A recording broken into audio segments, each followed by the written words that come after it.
আসসালামু আলাইকুম বন্ধুরা। আজকের এই ভিডিওতে থাকছে নোয়াখালীর সেনবাগ থেকে আসা এক চাঞ্চল্যকর খবর। নির্বাচনী প্রচারণা শেষে বাড়ি ফেরার পথে শাপলাকলি প্রতীকের প্রার্থীর কেন্দ্রের এজেন্টকে কুপিয়ে গুরুতর আহত করার অভিযোগ উঠেছে। ঘটনাটি কেন ঘটল, কারা জড়িত, আর পুলিশই বা কী বলছে, সব বিস্তারিত থাকছে এই ভিডিওতে, তাই ভিডিওটা শেষ পর্যন্ত দেখুন। নোয়াখালী ২ আসনের ১১ দলীয় ঐক্যবদ্ধ বাংলাদেশ জোটের প্রার্থী সুলতান মোহাম্মদ জাকারিয়ার পক্ষে প্রচারণা শেষে বাড়ি ফেরার সময় এই হামলার ঘটনা ঘটে। রোববার রাতে সেনবাগ উপজেলার ডমুরুয়া ইউনিয়নের ২ নম্বর ওয়ার্ডের মতইন এলাকায় মনির হোসেন নামে এক যুবককে ধারালো অস্ত্র দিয়ে কুপিয়ে আহত করা হয়। মনির হোসেন ওই ওয়ার্ডের শাপলাকলি প্রতীকের প্রার্থীর নির্বাচনী কার্যক্রমের প্রধান সমন্বয়ক হিসেবে দায়িত্ব পালন করছিলেন বলে জানা গেছে। হামলার পর স্থানীয়রা দ্রুত তাকে উদ্ধার করে উপজেলা স্বাস্থ্য কমপ্লেক্সে ভর্তি করেন। বর্তমানে তার বাঁ হাতে গুরুতর আঘাত রয়েছে।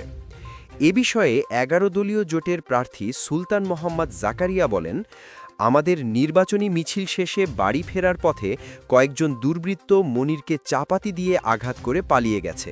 এটি একটি পরিকল্পিত হামলা।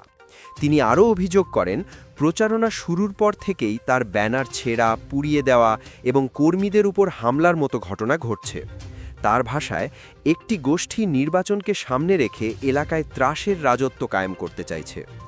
সেনবাগ থানার ভারপ্রাপ্ত কর্মকর্তা আবুল বাশার জানান, এই ঘটনায় লিখিত অভিযোগ পাওয়া গেছে। অভিযোগে বলা হয়েছে, অজ্ঞাত পরিচয় ৩ ব্যক্তি মনির হোসেনের ওপর হামলা চালিয়েছে। পুলিশ বলছে, বিষয়টি তদন্ত করে প্রয়োজনীয় আইনগত ব্যবস্থা নেওয়া হবে।